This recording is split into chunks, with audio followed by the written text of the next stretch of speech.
name is Lou Gerard. Some people may be familiar with that name because it's a fairly old name in Reading now. My background, of course, was teaching. I went to San Jose State and graduated with a master's degree in education. Decided I'd also take a look at administration because they had a course there, and they said, well, you should really be an administrator before you take this course. I said, well, I'll just try to take it anyway. I never held an administrative position in Los Altos, where I first taught for 10 years, but I finished my career in education, so I thought in Palo Alto when I taught at Jordan Junior High School for 2 more years. And then my wife and I decided, for some non-vicarious reason, we were going to move to Reading. And I approached my father on the idea, and he didn't like that at all. He said, no, you're a professional person. And I said, well, we'd like to come up to Reading, and I'd like to learn the nature of the automobile business and hopefully succeed. Dr. Alan Crone, retired emergency medicine physician. I met Lou Gerard through my relationship with the business community. I owned a number of clinics in town, and I joined the Chamber of Commerce. And as such, I met Lou Gerard and had a relationship with him. Leadership Reading hadn't started when I came here. I joined the Chamber of Commerce when I opened the clinics, because they had a marketing director that came around and convinced me that I should do that. And so he had Lou come out and do our grand openings. Lou came to every one of our grand openings. I had a number of clinics, and that was really nice of him to do that. So I developed a close relationship with the Chamber itself. And then Leadership Reading started. He brought that product to the Chamber. And I like that. I saw the first year of Leadership Reading, and then I was convinced that it would be a good thing for me to take. So they asked me to sign up for the class itself, and I did. I think I was in the 2nd class. So I took the class myself that next year. So it was every month for a year, and it was a great program. I think it's one of the best programs that I've taken in all of my career, and trust me, I've taken a lot of classes. The year after I was as a member of the class, I became a member of the steering committee, and I basically headed that up.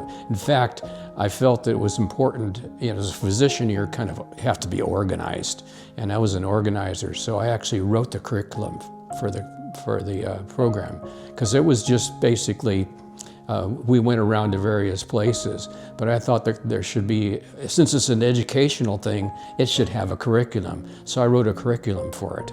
Lou basically was, he was the non-elected leader of this community in almost every way. Hello, I am Dave Cavalier. I am the current board chair of Mercy Foundation North. It would be impossible for me to overstate the importance of Lou Gerard to Mercy Foundation North. Mercy Foundation North has been in existence for 40 years, and Lou has been a part of that story for most of it. Lou served 22 consecutive years on our board, and following that service was named an emeritus board member, where he has continued to give advice and lend his support to the works of the Sisters of Mercy in the North State. During his time on the board, Lou was involved with many projects, but probably his signature project, or should I say his legacy project, was the Mercy Oaks campus. Lou volunteered to be the capital campaign chairperson for the Mercy Oaks project, and under his leadership was able to raise $1.6 million to get this project off the ground and running. Lou didn't only give of his time, however. Lou gave generously of his own finances, and in recognition of this, Lou and Diane have been named part of our Macaulay Society. This honors those for their lifetime giving. I was just told recently that Lou gave his first gift of financial support in 1989 and his last gift in December of 2024.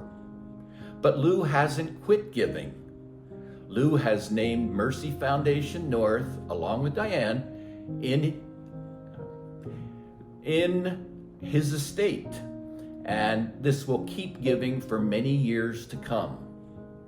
We are very proud of what Lou has done to make Mercy Foundation North such a strong organization. His leadership style, his dedication, and especially his passion for all those things involved with the Sisters of Mercy in the North State have made it a much better organization because of Lou. Thank you. Lou and Diane became members of All Saints Episcopal Church in 1959, following their move from the Bay Area. Lou immediately became involved in the activities of the church, serving as a reader and serving as an usher and a greeter. He continued to serve as an usher and a greeter into his 90s, which was just a few years ago. He was also involved in the lay leadership of the church, serving on the elected vestry off and on for over 40 years. He also served on the vestry in 1982 and in 1983 as its senior warden. He was also actively involved as the church built its new home in 1989. Lou, at times, could be very vocal in his opinion on important issues. Diane, in part, was very good at keeping Lou from stepping out of bounds too many times. We're very, very fortunate to have had Lou and Diane as dedicated members of All Saints Episcopal Church for over 60 years. My name is Mike Monahan, and I live in Redding, California because of Lou Gerard Jr. I was a high school student in Eugene when my dad drove down in the summer of 1962, applied for a job, and Lou Gerard Jr. hired him as a manager. We moved off Mistletoe, 2 blocks away from Lou Gerard and his wonderful family, and Diane cooked many great meals for my family. Lou Gerard Jr. became an important part of what I did because I eventually became a board member for the Shasta Historical Society, and the first person to greet me and give me a hug was Diane Gerard. Lou was so instrumental in so many activities in this community. He has become a pillar of the community that we all live in. I cannot thank him for his passion, his intellect, and his warmth that he does in every single thing that he does. Thank you, Lou Gerard Jr., for bringing me to Redding, California. Lou joined the Rotary Club of Redding in 1964 and remained an active, devoted member for more than 60 years. His commitment to Rotary was not just participation, it was a lifelong calling. He served as club president in 1980-81 and later as district governor in 1994-95, leading with integrity, wisdom, and a deep belief in service above self. If you were part of Rotary, you either knew Lou personally or certainly knew of him. He understood Rotary at its core and took great pride in sharing that knowledge with fellow members. To Lou, Rotary was more than meetings and service projects. It was a fellowship built on principle, leadership, and doing what is right. Lou lived the Rotary four-way test in both his personal life and business career. He held especially close the first 2 questions. Is it the truth, and is it fair to all concerned? Those weren't just words, they were standards he lived by daily. An educator at heart, Lou believed in doing things properly. Protocol mattered, from welcoming guests with respect to leading the Pledge of Allegiance the right way. Lou made sure Rotary traditions were honored. He wasn't shy about offering guidance, and over time, we came to depend on him to mentor new members and uphold the spirit of the club. Lou's legacy is one of integrity, service, leadership, and dedication.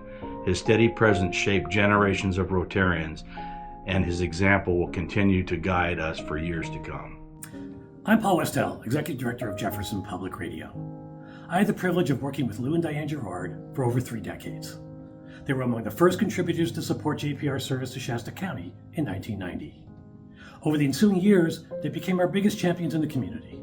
Lou chaired the Cascade Theatre Restoration Committee from 1999 until the theater opened in 2004, helping raise over $5 million to bring the Cascade back to life. Diane joined the JPR Foundation Board of Directors and served for over 15 years. Her passionate leadership and wise counsel help us in so many ways. Both Lou and Diane gave their time and talent freely to help create a community whose citizens are better informed, where diverse viewpoints and people are valued, and where music and creativity thrive. Their enthusiasm for our work was contagious and inspired others to support our mission. On behalf of the entire JPR family, I'm honored to celebrate Lou and Diane's lives and legacy. It's a legacy that shines from living lives of purpose, a legacy that will have an enduring impact on Reading and Shasta County for generations to come.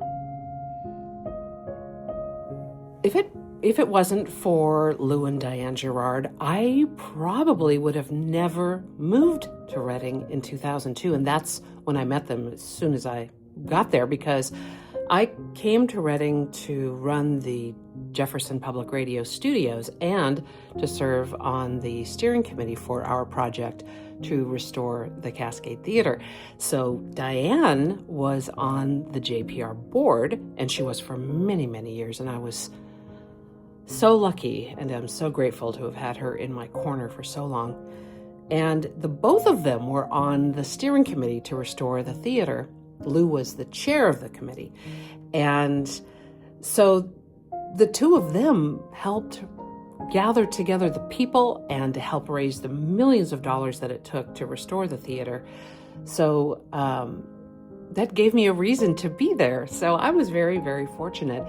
And serving with the two of them on the steering committee was kind of hilarious because they brought such opposite forces.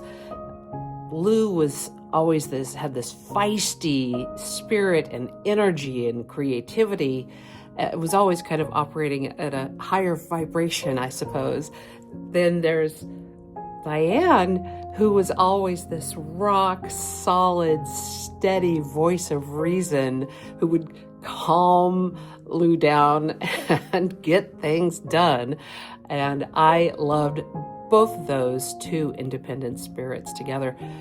And when you put two people like that together who are so civically minded and determined, there wasn't anything that they couldn't do. And they did so much to make Reading a better place to live and to work and to raise a family. They did great things.